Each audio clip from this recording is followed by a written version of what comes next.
जय श्री हरि। आज हम सुनेंगे इंदिरा एकादशी की व्रत कथा। हमेशा याद रखना, बिना कथा के आपका व्रत अधूरा रहता है, इसलिए कथा को अवश्य सुने।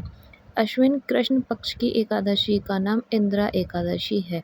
यह एकादशी पापों को नष्ट करने वाली तथा पितरों को अधोगति से मुक्त देने वाली होती है, यानी कि परेशानियों से छुटकारा देने वाली। इस कथा को ध्यानपूर्वक सुने। इसके सुनने मात्र से ही वाजपेय यज्ञ का आपको फल मिलता है। इंदिरा एकादशी की व्रत कथा।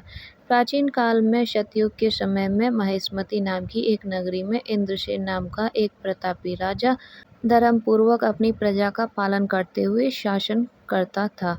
वह राजा पुत्र पौत्र तथा धन आदि से संपन्न और भगवान विष्णु के परम भक्त थे। एक दिन जब राजा सुखपूर्वक अपनी सभा में बैठे थे तो आकाश मार्ग से महर्षि नारद उतरकर उनकी सभा में आए।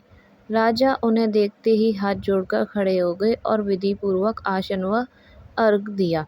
सुख से बैठकर मुनि ने राजा से पूछा कि हे राजन, आपके सातों अंग कुशल पूर्वक तो हैं, तुम्हारी बुद्धि धर्म में और तुम्हारा मन विष्णु भक्ति में तो रहता है।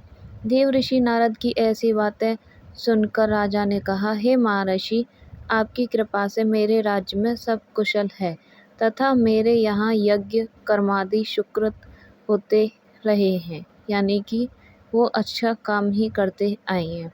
आप कृपा करके अपने आगमन का कारण पूछिए।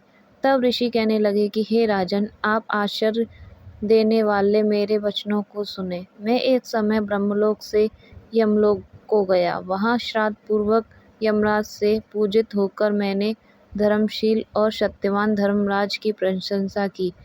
उसी यमराज की सभा में महान ज्ञानी और धर्मात्मा तुम्हारे पिता को एकादशी का व्रत भंग होने के कारण देखा गया। उन्होंने संदेशा दिया, सो मैं तुम्हें कहता हूँ। उन्होंने कहा कि पूर्व जन्म में कोई विघ्न हो जाने के कारण मैं यमराज के निकट रह रहा हूँ। सो हे पुत्र, यदि तुम अश्विन कृष्ण इंदिरा एकादशी का व्रत करते हो तो उनको स्वर्ग की प्राप्ति हो सकती है। इतना सुनकर राजा कहने लगे, हे महर्षि, आप इस व्रत की विधि मुझसे कहिए। नारद जी कहने लगे, अश्विन माह की कृष्ण पक्ष की दशमी के दिन प्रातःकाल श्रद्धा पूर्वक स्नान आदि से निर्वृत्त होकर पुनः दोपहर को नदी आदि में जाकर स्नान करें। फिर श्रद्धा पूर्वक पितरों का श्राद्ध करें और एक बार भोजन करें। प्रातःकाल होने पर एकादशी के दिन दातून आदि करके स्नान करें। फिर व्रत के नियमों को भक्तिपूर्वक ग्रहण करते हुए प्रतिज्ञा करें कि मैं आज संपूर्ण भोगों को त्याग कर निराहार एकादशी का व्रत करूँगा। हे पुंडरीकाक्ष, मैं आपकी शरण में हूँ, आप मेरी रक्षा कीजिए। इस प्रकार नियम पूर्वक शालिग्राम की मूर्ति के आगे विधि पूर्वक श्राद्ध करके योग्य ब्राह्मणों को फलाहार का भोजन कराएं और दक्षिणा दें।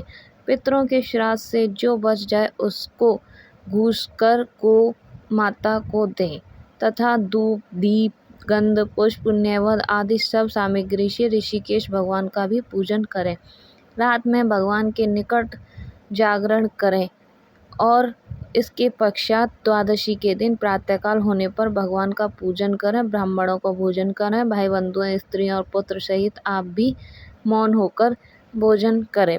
नारद जी कहने लगे कि हे राजन, इस विधि से यदि तुम आलस्य रहित होकर इस एकादशी का व्रत करोगे तो तुम्हारे पिता अवश्य ही स्वर्ग लोक को जाएंगे। इतना कहकर नारद जी अंतर्ध्यान हो गए।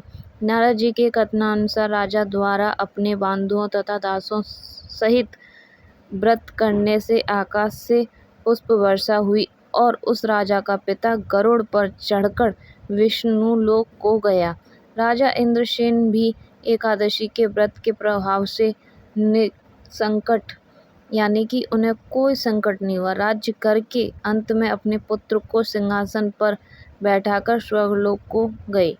इसके पढ़ने और सुनने से मनुष्य सब पापों से छूट जाते हैं और सब प्रकार के भोगों को भोगकर वैकुंठ को प्राप्त होते हैं। इसीलिए हमेशा एकादशी की व्रत करनी चाहिए और उनकी कथा भी अवश्य ही सुननी चाहिए। आपका कल्याण हो। धन्यवाद। आपका दिन शुभ।